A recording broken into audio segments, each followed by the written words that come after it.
Hey, I'm James Pelton. I am back from Malaysia and I want to talk about the KERC project. So what they're doing is they're looking for urgent care clinics in Malaysia, and then they're kind of fixing them up, improving the revenue models, and then they have a cash flow business now. And they're particularly looking for ones that have a lot of room for improvement. A lot of times there's doctors who set up these clinics and they are not super business savvy. So you have these business minded guys who can go in and kind of improve some of the things in the clinic to increase margins. And they come in and they do things like renovations, repainting, redecorating. They might buy an x-ray machine, which is an upfront cost, but it can pay itself off very quickly. And then that's new revenue coming in. They improve the efficiency with different software for appointment setting and things like that. There's a few different ways that they found, and they're actually doing this already. They've already purchased and improved 9 different clinics. So they have 9 cash flowing clinics that they're currently running. And I went and saw one of these locations and I got to speak with the doctor, got to see some of the patients. I got to see P&L statements from some of the clinics. So this is a real business with real revenue coming in. And this is fairly unique in the crypto space. What I'm used to seeing is crypto projects try to raise money to start a business. They're like, hey, we'll get some revenue later. And what I really like about KERC is they have an existing business,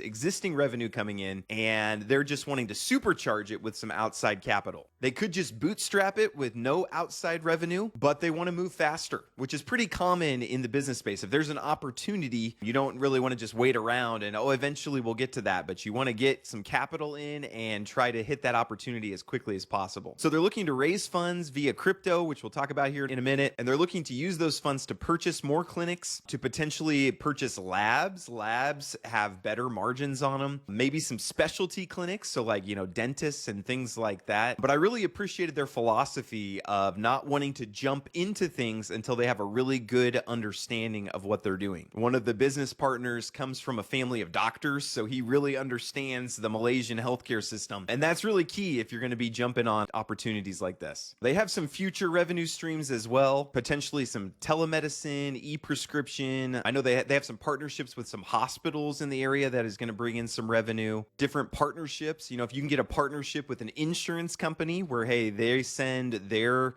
policyholders to your clinics, there's a lot of potential for things like that. Really great business model. In fact, I asked them if I could just be, apart from the crypto side of things, if I could just be a partner with them in their business, because I think it's a really great business model. As for the team, so I went to Malaysia, and honestly, full disclosure, my number one goal was I wanted to tell these guys about Jesus, okay? But I got in the car, John picked me up at my hotel, I got in the car, and first thing, there was worship music on the radio. And I said, wait a second, do you love Jesus? And he was like, yeah, I do. So that instantly made me feel better. First, that I wasn't going to get kidnapped.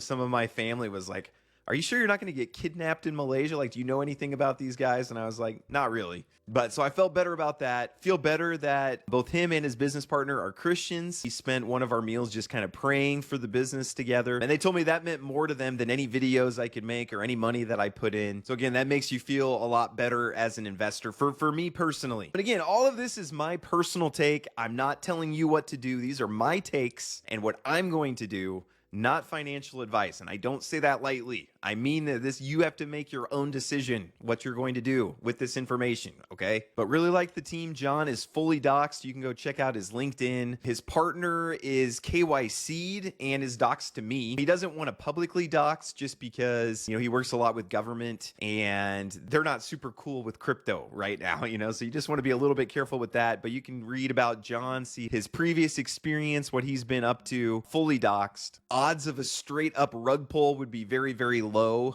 for someone with business experience who is fully doxed. So what kind of returns can you expect? They have here, so there's a fixed 1.5% a month. So that's all you're guaranteed is the 1.5% a month. I don't like guaranteed returns, especially with traditional businesses, but I talked with them about that. They think 1.5% is low enough that they know for sure they'll hit it. Again, they're dealing with companies that have between 10 to 15% margins, and they think they can increase them to 50 to 60% margin. So they're real comfortable with this 1.5%. So guaranteed 1.5% and then a percentage of the profit. So that's going to be variable. So they give an example of 3 months and it's going to probably ramp up. When they first buy the clinic, it's going to be lower. Then as they improve it, it'll probably go up. So their projections would be 2, 5, and 9, and then probably sit around this 9 or 12, somewhere in that range. And then if you get in the pre-sale or right at launch, there's also this bonus that they're going to airdrop out KERC tokens. So if you're getting in the pre-sale and you stake for 3 months, you'll get this extra 10% here. 10-ish percent. 6 months, you'll get this, and 12 months, you'll get this. So this is the total return if you're estimated total return if you get into the pre-sale. When you add everything up, they're estimating if you stake for 3 months, you'll get 111% APY. So it doesn't mean 111% in 3 months. That means over the year. And that's if you compound everything, which I don't necessarily recommend you do. Again, that's one of my cardinal rules is don't just compound, right? You want to take some profits. If you stake for 6 months, 141% APY. And if you stake for 12 months, we're looking at a 300% APY. So, and that's all if you get in the pre-sale. It's a little bit lower if you don't do the pre-sale. Again, you're taking less risk if you wait till after the pre-sale. So there's less reward. So again, you just take what's your reward risk ratio and you plug it in here. Do you want to get in pre-sale for more reward but more risk? Or do you want to get in post-launch for less reward but less risk? Totally up to you. So these fixed reward and profit participation are going to be paid out in USDC. Your airdrops and what you're buying in the pre-sale and the launch is going to be the KERC token. I don't want to spend too much time talking about it. You can watch my full AMA where I go through with John how this works, but they're going to be using an OTC system where they're going to be releasing some tokens each day at a fixed price.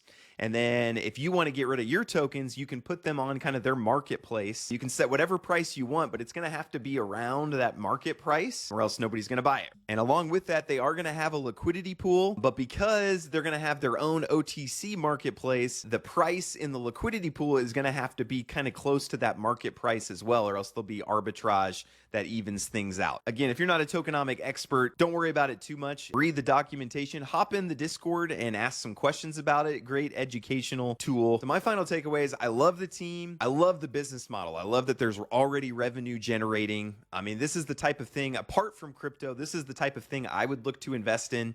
And crypto opens that up to average investors to get in. So I really like that. Again, I love that they're not looking to raise funds, then build a business, because it's like, okay, who knows how that's going to go.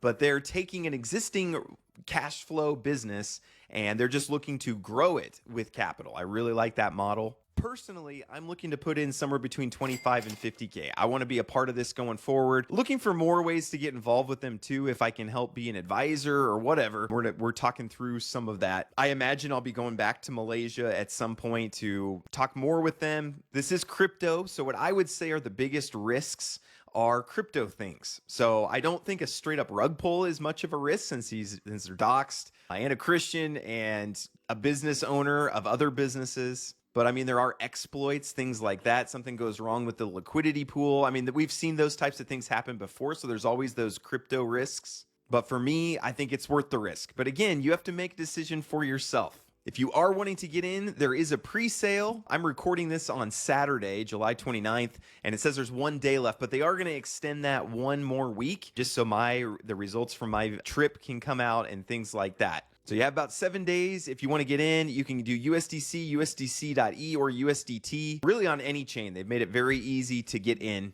So I hope that is helpful. Let me know if you have any questions. Please hit like, please subscribe. Appreciate you guys, and hope you have a great rest of your day.